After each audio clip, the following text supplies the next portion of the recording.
வசந்தனை நீ பாதி நான் பாதியாய் கோர்க்கின்ற பாசந்தனை காதல் என்று பேர் சூட்டியே காலம் தந்த சொந்தம் இது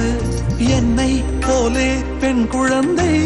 உன்னை போலொரு ஆண் குழந்தை நாம் வாழ்ந்த வாழ்வுக்கு சான்றாவது